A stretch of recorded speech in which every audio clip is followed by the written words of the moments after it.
Hey guys, welcome to my channel. I hope you're all doing very well. So I just watched Oppenheimer. Let's talk about it. So yes, welcome to part 2 of the Barbenheimer celebrations. I've already done my review on Barbie, which you can check out on my channel now. But of course, now it's time to dive into the second part of the equation, Oppenheimer, which is of course Christopher Nolan's most recent film. Now, before we dive into my thoughts on the film itself, as I did in my Barbie review, I just wanted to touch on my thoughts on Nolan real quick as a director overall, and also on the Barbenheimer phenomenon that we have witnessed over the last few months in 2023. So starting off with my thoughts on Nolan, I'm a huge fan of his work. Unsurprisingly, I do think he's one of the more exciting and interesting directors working today. And in fact, a couple of years back, in honor of the release of Tenet, his previous film, I did do a top 5 Christopher Nolan movies video, which you can check out on my channel, and there I listed my favorites of his films. So if you're curious to see what my Nolan tastes are like, you can go ahead and watch that video. But in that video, I go into a little bit more detail on my thoughts on his work overall and some of the issues that I've had, with some of his work over the years, which we will see if some of those issues show up again for Oppenheimer as well. But I think that will be an interesting double bill if you guys are interested to hear my thoughts on Nolan as a director, because it will make sense for what I have to say for Oppenheimer also. Oh, it sounds so ominous. I promise you it's not that serious, but we'll get into it, okay? There's a lot to discuss here. But all of that's to say that whilst I am a really big fan of Nolan's work, I'm not a Nolan knight. Like, I don't worship at the altar of Christopher Nolan as some people do. So bear that in mind. I tend to take in his projects as they come, and even though I do have certain expectations for him as a director, I don't have like sky high expectations that color my view of each project. It sounds very ominous right now, but we'll keep going. But what I mean by that is I'm not one to like make excuses for it. Oh god, I'm not one to make excuses for him just because I love him so much, just because he's Christopher Nolan, which some people absolutely do. Okay, I am not the one, and you're just gonna have to deal with that. And if that's a tough pill for you to swallow, then perhaps this video isn't for you. And secondly, of course, I wanted to talk about the Barbenheimer hype. I already touched on this in my Barbie review, but it has just been such an amazing phenomenon to witness, especially considering how it originated with Warner Brothers trying to, take a stab at Nolan for leaving them for Universal by releasing Barbie, a competitive film, on the same day as Oppenheimer. So what turned out to be a little snipe, a little stab at Nolan, ended up benefiting his film substantially, because now this film, this 3-hour R-rated biography about the father of the atom bomb, is looking to perform better than a lot of the blockbuster films that we have seen this year. So that is in large part due to Barbenheimer, evidently. And I think it's brilliant to see how it's had such a positive impact ultimately on this original film that's not tied into a multi-billion-dollar blockbuster franchise. As enthralled as I am for the Barbenheimer hype, I do think that the level of hype and expectations that were generated for Oppenheimer as a result of this trend did perhaps serve to disadvantage the film just a little bit by setting some unrealistic expectations for me, and I think for a few people who went to see this film this past weekend. So with that in mind, we are going to dive into my thoughts on Oppenheimer. I promise you it's going to be a very riveting and complex discussion that we're going to have on this one, so you can look forward to that. Grab yourself a snack. It's going to be long as per usual. Please, okay, you already know. But before we dive into it, as per usual, if you haven't already, please be sure to subscribe to my channel and make sure you turn on your notifications so that you can be told when I upload next. Now, without further ado, guys, let's dive into my thoughts on Oppenheimer. So Oppenheimer is, of course, about the eponymous Robert J. Oppenheimer, the father of the atomic bomb. And the way that this review is going to work is I'm going to try and organize the structure of the story in the way that Nolan failed to do. Okay, because if I go by his order, it will make no sense. We will all be lost. We will all be dazed and confused like I was during the physics scenes of this movie. So like, we need to bring some order. We need to bring some decorum because Nolan failed to do that. So we're going to do this in a somewhat linear fashion, focusing on key moments in the film that really stood out to me in a positive way. We're going to be doing the good side of things as well. So that way we can focus on these key moments and I can share my commentary on it in a way that makes sense. So first of all, we start off with the early years of Oppenheimer. We're introduced to him when he's in his 20s, I believe. The timelines are a little bit iffy here because, again, of that non-linear structure, which we'll talk about later. But we're introduced to him when he's still an academic and looking to some of the greatest minds of the early 20th century, particularly in the realm of physics. And so he's going to these really prestigious organizations like University of Cambridge and so forth, and he's learning a ton about, you know, quantum mechanics, and his mind is filled with all sorts of physics. And here, you know, this younger version of Oppenheimer, who is still portrayed by Cillian Murphy, we'll talk about don't even, please, if you know, you know. Okay, but anyway, we'll continue, right? So he's portrayed by Cillian Murphy with messy dark hair and looking it's not about that. It's not about that. Anyway, he looks good, but it's not about that. And he's not de-aged in any way, mind you, okay, which speaks to Nolan's obsession with using practical effects and steering clear of CGI. And I think that was a good decision because, well, Cillian can pull it off. Let's not overlook that. But also, you don't have that distracting sort of de-aged face that we're starting to see more of in other projects. We can just focus on his, you know, expressions, and he has a very expressive face to begin with, and none of that is distorted by any obvious CGI, which I think is a good call. And actually, Cillian Murphy's performance spans across Oppenheimer's adulthood from his early 20s to, I don't know, 60s, 70s, I don't know how old he was at the end. And they use, you know, makeup and hair and, you know, prosthetics and stuff to make it really convincing, which I think was the right call. But I would say that these early scenes depicting Oppenheimer in his 20s as an academic, where he's so enthused and so excited about, you know, physics and the new wave of physics from the early 20th century, and his mind is full of these like visions and hallucinations almost that are keeping him up at night of the possibilities of quantum mechanics and so forth.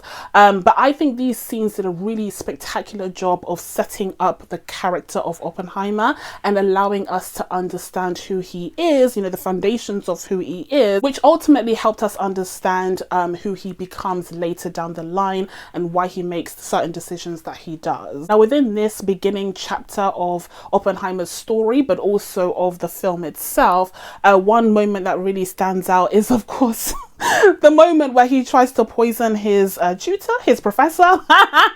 Okay, that was a bit over the top, but you get the sense that he was very much an underdog.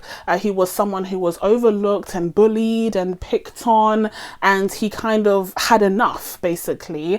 And so he gets to the point where he attempts to poison his professor, which was something that actually happened. But unfortunately, the apple is almost eaten by another physicist, someone who he actually looks up to and has high regard for, and so he has to kind of slap it out of his hand. I don't know if that's factually accurate, but I think we have this sort of allegory of, I don't know, the Garden of Eden, like something something about Oppenheimer being a snake. Do you know what I mean? Like, you get the sense that, you know, you have this old guard of physicists who were kind of doing their thing, really looking up to Einstein's work at this point. You know, he was still kind of the biggest figure in this community. And then with that apple, you just have this kind of shift in the Garden of Eden, where all of a sudden perhaps Oppenheimer the snake is tempting some of these physicists. So it's a really interesting kind of metaphor, if you can read it as that. But like I said, it sows the seeds, it sows the seeds into what is to come in the future. And also I found it interesting how this apple ties into like Alan Turing as well. I've recently been thinking about The Imitation Game. We'll talk about it. But the apple is also a theme with Alan Turing, although perhaps in a more literal sense. And so that's just a really interesting coincidence. And of course, there's also another tie-in with a very famous physicist, Isaac Newton, the discoverer of gravity and whatnot. So yeah, this apple is actually some very important imagery for the world of physics and scientists overall. So then we get the next flash, the sort of next chapter in Oppenheimer's story that the film covers, and that is his time at Berkeley, where he was a professor of quantum mechanics, where his class starts off as a class of 1, and then it expands to, you know, a whole classroom of enthused young physicists who are hanging on to Oppenheimer's every word. And I think that was a brilliant demonstration of obviously his intellect and his ability to teach others, but also as his role as a leader, a natural charismatic leader that drew in a lot of members of the scientific community. And I think it acts as a really great forecast or foreshadowing for what we would see later on down the line with the Manhattan Project. Another key thing to note during this chapter is how it highlights the difference between, you know, theory and practical science and reality. You see Josh Hartnett's character, a fellow professor at Berkeley, working right next to Oppenheimer, and he's working on the practical side of things, you know, actually doing things with the science, with the maths, but then you have Oppenheimer focusing on the theory, and that's obviously something that will become all the more relevant down the line, again during the events of the Manhattan Project. Speaking of the Manhattan Project, I would say that is the next key chapter in the story. It's when, you know, the theoretical physics becomes invaded by, you know, socio-political events that are taking place at the time, and all of a sudden the military is enlisting Oppenheimer to lead the Manhattan Project all the way in Los Alamos. Now, General Leslie Groves is the one who enlists Oppenheimer to lead the Manhattan Project, and he is portrayed by Matt Damon. And I just want to take a second here from, you know, just retelling the story to just talk about how brilliant Matt Damon is. Like, I was watching this film and I was like, you know, that Matt Damon, this new kid on the block, you know, this kid is going places. I think he might just become a star. I think he might just have something there because there was something so refreshing about seeing him there on screen. I think it has to do with the point at which we were in the film, where we had been bogged down by a lot of the science, the physics, the technicalities, the writing on chalkboards really quickly and mumbling things incoherently. Like, there had been a lot of that, okay, in this portion of the story, that seeing Matt Damon, who is just so great at portraying an everyman, no matter what position, you know, he actually holds in the film, he was just absolutely brilliant, you know, absolutely phenomenal. He had great on-screen chemistry with the more sort of geeky, nerdy, but still charismatic Oppenheimer. And yeah, I just really love the kind of friendship that was formed between the two characters, and that proved to be really valuable, obviously, later down the line during the non-trial against Oppenheimer. But yeah, politics invades the physics, and Oppenheimer is made the leader of the Manhattan Project, despite his quasi-communist connections, or maybe because of them, okay, or perhaps because Blackmailing him is a great way of ensuring that he will remain under the control, under the thumb of the US government. But Oppenheimer sets out to start building the team, and he recruits other scientists, some of which decline the offer due to, moral reasons. But when he does manage to get his crew, and we see some welcome, cameos and familiar faces, my favorite being Jack Quaid. I love the fact that Jack Quaid is in this. I really do. I love the fact that Jack Quaid is here. And also the guy from Drake and Josh, like he's also on the team. And the guy from Diary of the Wimpy Kid. Like there are so many familiar faces here. But I would say the standouts to me when it came to the new scientists were Jack Quaid, just because it was fun to see him. But also, of course, Ben Safdie, who portrays Teller, the Dr. Teller.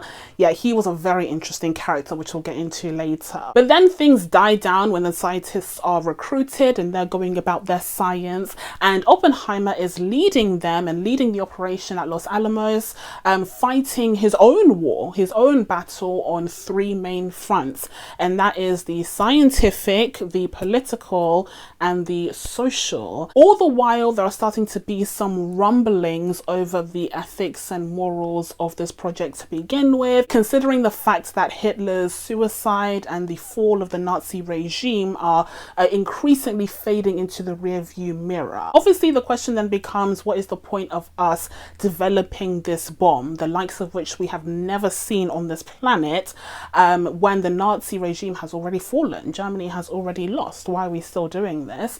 And the answer that the US government gives them is that Japan hasn't surrendered yet, okay? The Japanese are still fighting, and so we need to create this bomb that will be the definitive end to this war. And now, because we know that it's possible, because we know that atoms can be in fact, split into subatomic particles, unfortunately the ball is already rolling, and if we're not the ones to create this bomb first, then someone else will, even if it's not the Nazis anymore, but we're looking to the Soviet Union and we're not liking what we're seeing. So then, of course, we have, more sequence of research and questions of morality and etc. and so forth, before it all comes to a head with the Trinity test.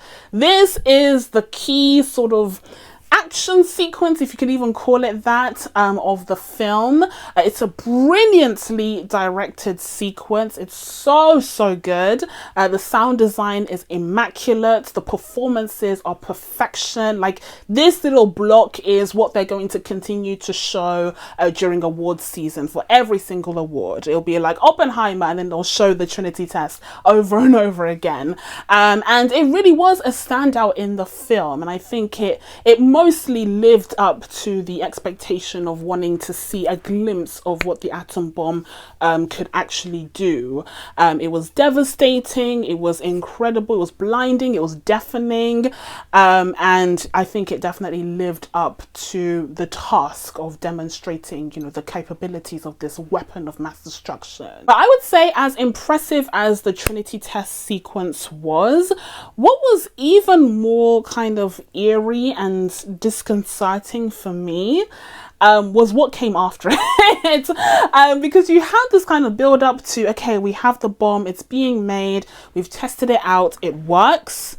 The US government knows that it works. And now everyone is like clapping and congratulating themselves and being so happy that they've done it. And within the context of the film, I understand, because, it was a huge scientific experiment, essentially. Like, this is breaking into new ground, and this is something that had never been done before. So obviously, as physicists, as scientists, they were excited that they had accomplished this at all. But from the perspective of someone who grew up learning about, the people that were killed in Hiroshima and Nagasaki, seeing those images of, people that were turned to dust and the shadows that were left behind after the bombs, that's kind of been running around in my mind the whole time. And so, seeing their reaction, their excitement and joy over developing this bomb successfully was quite disconcerting for me. Like, it was wild. I was like, oh, you guys are excited, eh? Like, you guys are really high-fiving each other. Like, oh, okay. And another moment that struck me in the Manhattan Project chapter of the story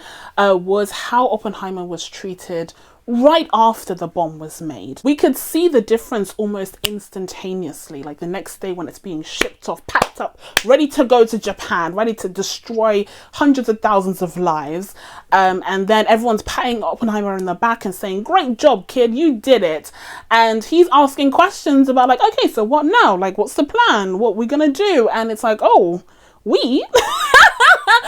Oh, there is no we, you know. And General Groves, he's still trying to include Oppenheimer in on what's going on as much as he can, but the reality is that whilst he may have been the father of the atom bomb, the second that it was proven to have worked, it was no longer his creation. That he had to give it all up to the US government to do with it what they willed. But all the while he became increasingly plagued by these moral and ethic questions, especially in light of the US's apparent decision to make atomic weaponry a part of their military strategy, as opposed to this being a one-off thing that would scare the world from a further World War III. Now, during this chapter of moral quandary, we have two key moments as well. One being the speech that he makes to address all of the inhabitants and workers at Los Alamos, where he has these visions of, some people's skin being burned off, and we have one kind of shell of a body that he steps into. That was really, really brilliant and effective. And again, another instance of great sound design to really drive home that point of Oppenheimer realizing the gravity of what just happened. And then we also have a very interesting moment where he is invited to meet the President of the United States, Truman, and Truman is patting him on the back for, again, being the father of the atom bomb, bringing the boys home, all of the things that dropping the bomb on Hiroshima and Nagasaki accomplished for the war. But of course, Oppenheimer, being plagued by this guilt, feels the need to tell the president that he has blood on his hands, and this is historically accurate. And the president, played by Gary Oldman, just kind of looks at him and he's like, "Bruh, are you serious?" And he tells him, "Listen, the Japanese aren't going to remember who made the bomb. They're going to remember who ordered it to be dropped on Nagasaki and Hiroshima. That's what they're going to remember. So if anyone has blood on their hands, it's me," basically. He takes out a napkin in a sort of mocking way to symbolize him, dry your tears, clean your hands and get on with it. And then at the end, you just see Oppenheimer kind of with his tail between his legs, leaving the Oval Office, and you just hear Gary Oldman's Truman just say, "I don't want to see that crybaby here ever again." It's like, raw. That guy's a dickhead. It is very much that sense of, we don't want to hear this talk of guilt and moral and blah blah blah. We did what we needed to do, and if you have any qualms about it, you can cry in your little corner. Like, they did not want to hear it. And I think there may have been an element of guilt themselves that perhaps they were trying to suppress. I mean, I can't speak on these historical figures' behalf, but perhaps there was just this like ounce of, we already kind of maybe feel bad, like deep down below, perhaps. And so having this person kind of haul around his baggage in front of us is making us feel even crappier. And we just want to focus on how this was necessary for the country, for the world, to end the war definitively, and also to show the Soviets that we mean business. Okay, so then we get into the final chapter of this story, and that is the exploration of the two non-trials, the two hearings.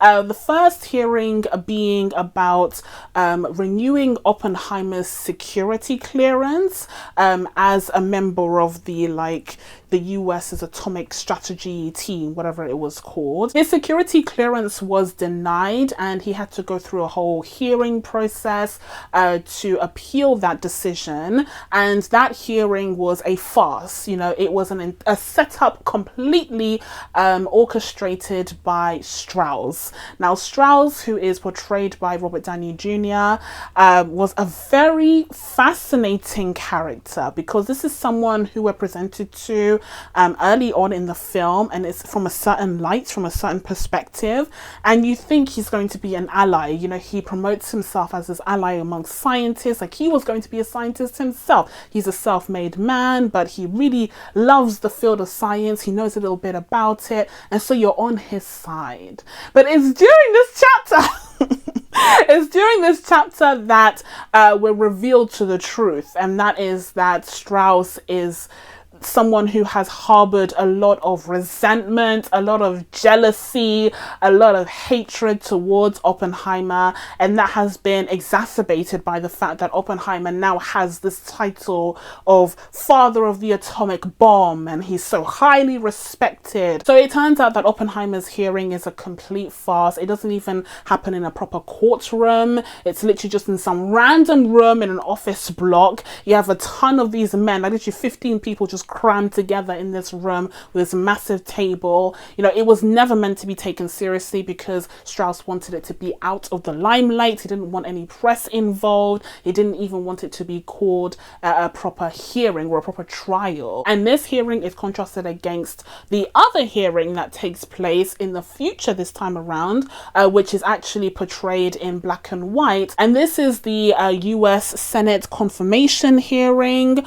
where, you know, Strauss has been put up to become the Secretary of Commerce in the president's cabinet. And so the senators are, you know, listening to this case, and it seems as though he's a shoo-in, you know, because of his reputation and everything. But the only stain on his record is his association with Oppenheimer and the history that they have there. Now, before we get into that moment, okay, before we get into the very end, I have to say this entire chapter, this entire block of the film is where I started to check my watch a little bit. I'm so sorry.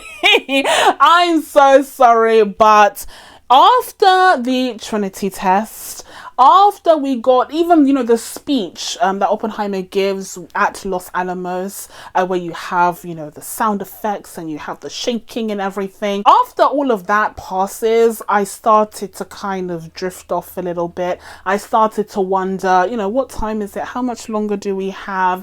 I just did not find the final act as captivating as the first two acts of the film, if we can even structure it that way. But again, it's not structured at all. I also think that Nolan's decision to depict the Senate confirmation hearing with Strauss in black and white as opposed to in color like the rest of the scenes was a cute idea in theory. Again, theory versus reality. A cute idea in theory, but not great or really meaningful or impactful in reality. I know that the reasoning was that the black and white scenes would be the objective perspective and the color scenes would be the subjective perspective through the eyes of Oppenheimer himself. I get what the logic was, but I don't think it was particularly effective, especially considering how 80% of the film was in color. Like, it wasn't like a balance between black and white and color. Literally 80% of the film was from Oppenheimer's perspective, and so the black and white scenes don't act as enough of a counteractive force for that logic to make sense in practice. And also, I think the fact that the black and white scenes are the Senate hearing, which is taking place far in the future in comparison to most of the other events in the film, is a little bit confusing because we tend to associate black and white scenes with flashbacks and going into the past. So when it comes to the final chapter of Oppenheimer's story and of the film itself, we have three key moments that stand out to me. First of all, we have the entry, or rather reintroduction to Rami Malek's Dr. Hill, and he shows up as a character witness for Strauss for the confirmation hearing, and I fully expected him to be on Strauss's side. They set up the idea that Strauss has a really good relationship with a lot of scientists in the community, blah, blah, blah. And also because in all of the previous times that we see Rami Malek in this film, he is being mocked, ridiculed, ignored. There's one time when he approaches Oppenheimer with a clipboard to sign some kind of petition about, you know, being anti-atomic bomb strategy or whatever. And Oppenheimer literally swats the board away and it drops on the floor, and he's like scrambling on the floor to pick it up. And I'm like, how can you invite Rami Malek, Academy Award winner Rami Malek, to do this? Okay, to do the grunt work. This is ridiculous. This is outrageous. Christopher Nolan, how dare you? And then he has that final scene where I was like, oh, it makes sense. Oh, it makes complete sense. He has that final scene, the opportunity to take everything down. He literally blew the ceiling of the courtroom right off. It was incredible. But he exposes Strauss. Yes, he does. He exposes him. He's like, listen, don't listen to this man. He's a liar. He's a fraud. What he did to Oppenheimer was unjust. And I'm like, oh my, yes. The next key moment that we have in the chapter is when it's confirmed that Strauss has failed his hearing.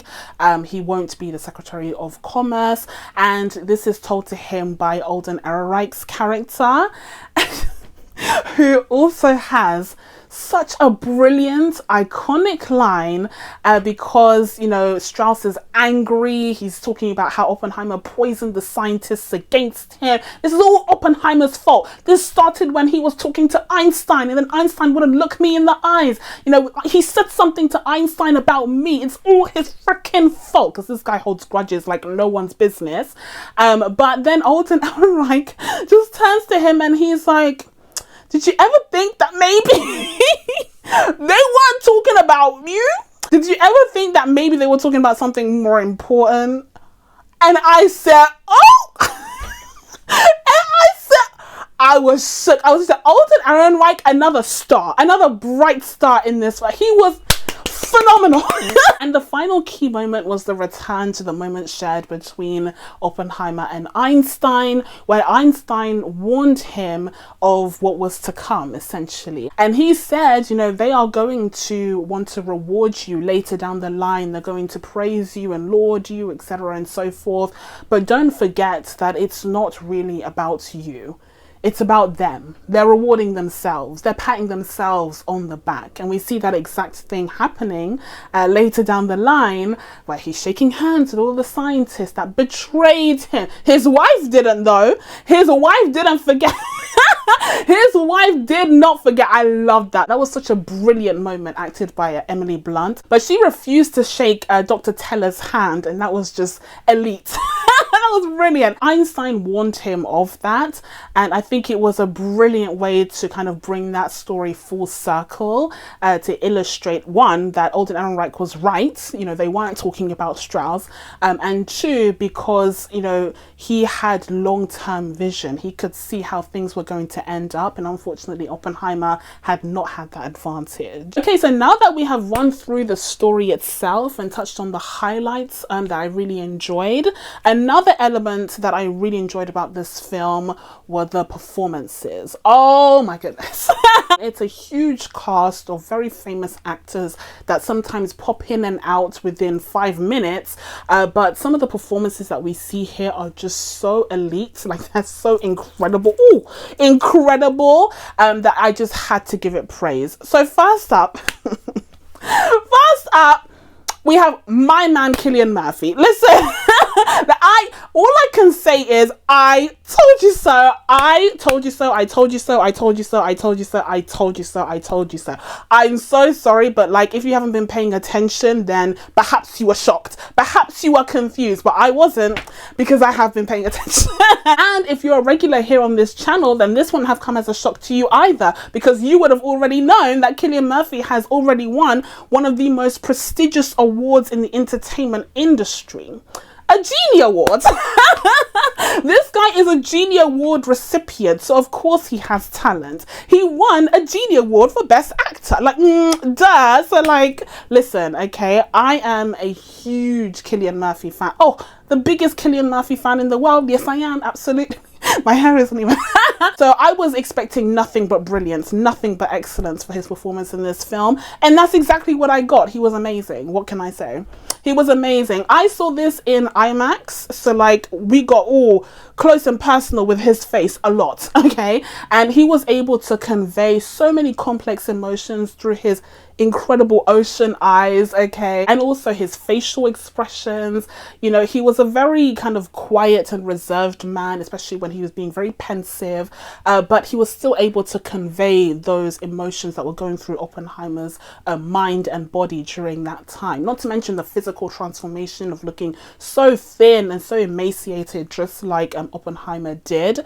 It was transformative. It was brilliant. It was the performance of a lifetime, and he will be nominated and will likely win. I've already manifested it. I already manifested his first Oscar nomination and win. But the real question is, will he be the recipient of 2 Jeannie Awards in a row? That is the real question, but we shall see come December, okay? Let's not make any hasty decisions yet. We shall see what happens. Okay, so next up we have Robert Downey Jr. as Louis Strauss. Boo!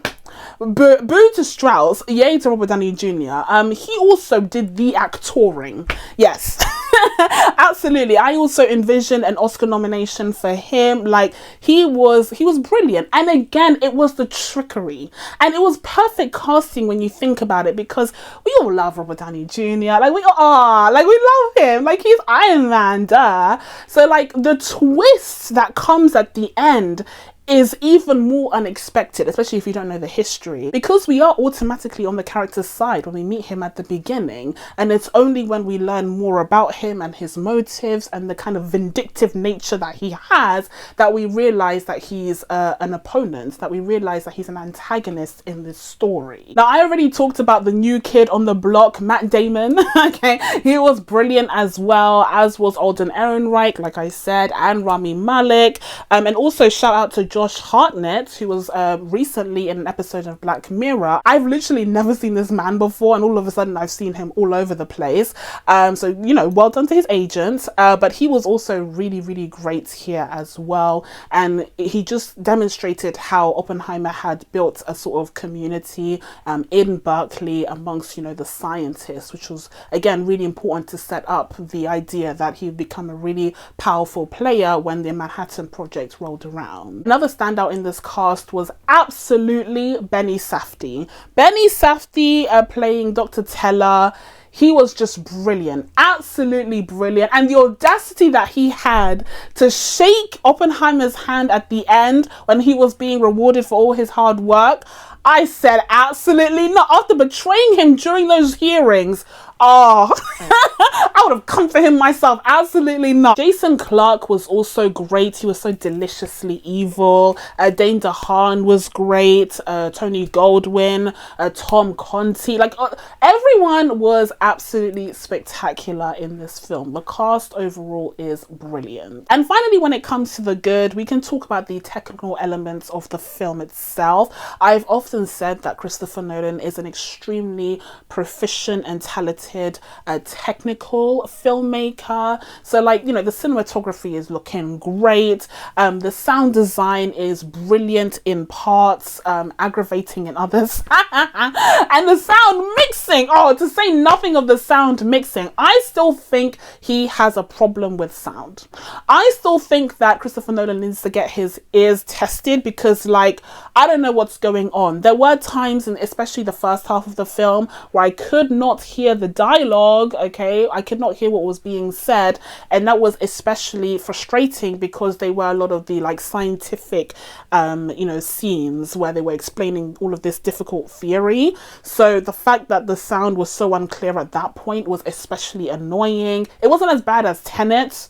Nothing is as bad as Tenet.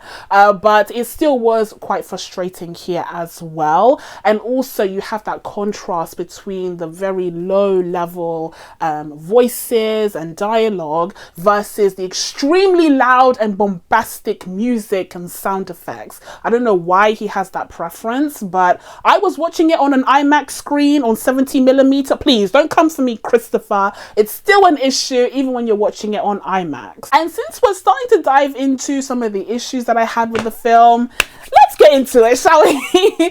Now that I sung its praises, let's talk about the elements of Oppenheimer that I wasn't as much of a fan of. So first of all, the story structure. I've already mentioned this, and that's why I, went through the story in a sort of linear fashion in my review, but I really did not like this non-linear storytelling that he does in this film. I found it to be quite confusing and erratic and really difficult to follow, especially because there was no attempt at time stamping any of these events. So like, I don't know what happened in 1945 versus 1948 versus 1952. Like, I don't know what's going on.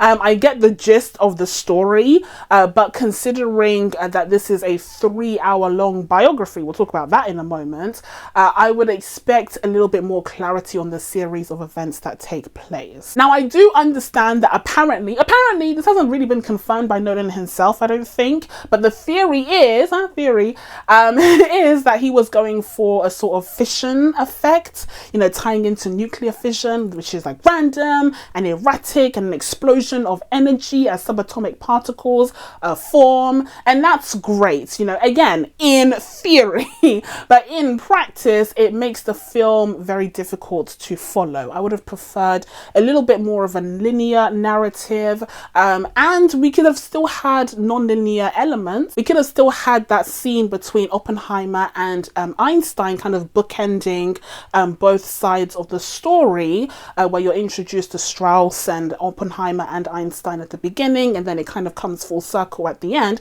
We could have still done that. That would have been cute. But for the whole thing to be out of sequence and somewhat, inexplicably unaligned was just quite frustrating for me. I also think it would have made more sense for the story to have been told in distinct chapters, the way that I structured it. So you have, the beginning of Einstein's career in physics, and then you have his time at Berkeley, leading into the Manhattan Project, leading into the trial. The story could have been structured in at least 4 or 5 chapters, and I think it would have made more sense that way. And then my next critique is the subject matter itself. This is yet another film about a tortured, misunderstood genius, and we've gotten a lot of those in the years. It's nothing revolutionary.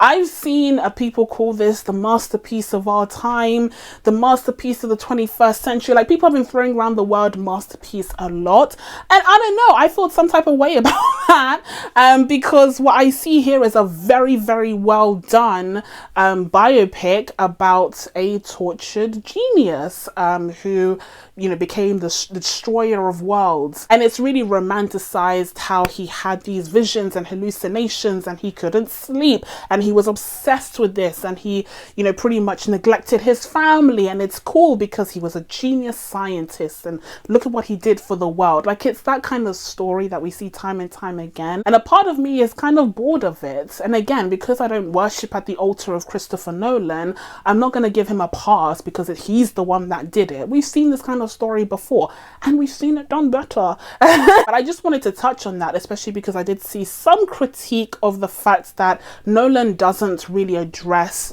Japan's side of things, especially not after Hiroshima and Nagasaki. Like, it doesn't really show the impact of these bombs and how it destroyed hundreds of thousands of lives in Japan.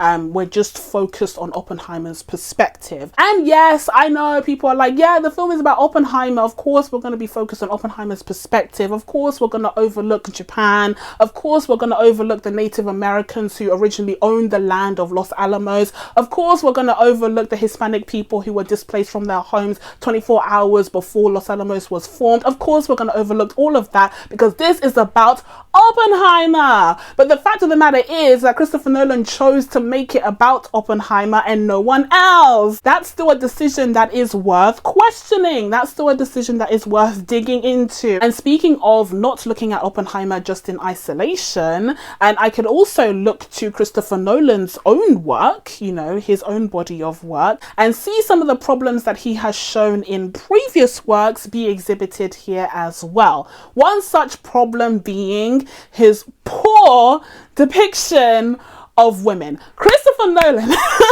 does not know how to write women. You'll notice that I made very little mention of Kitty, Emily Blunt's character, who is Oppenheimer's wife, and I made no mention of Florence Pugh, who portrays Jean, who was Oppenheimer's lover. And that is because I was not happy with the way that they were portrayed as female characters. Christopher Nolan just literally has no idea what to do with women. You know, one of them was portrayed as this like raging alcoholic who hated her kids, okay, can stand to be in this family, this traditional family setup, married to this brilliant man who was doing great things and leaving her in the shadow. And the other one was this on again, off again, very hot and cold lover who ends up killing herself in the bath. And yes, this is all historically accurate. Yes.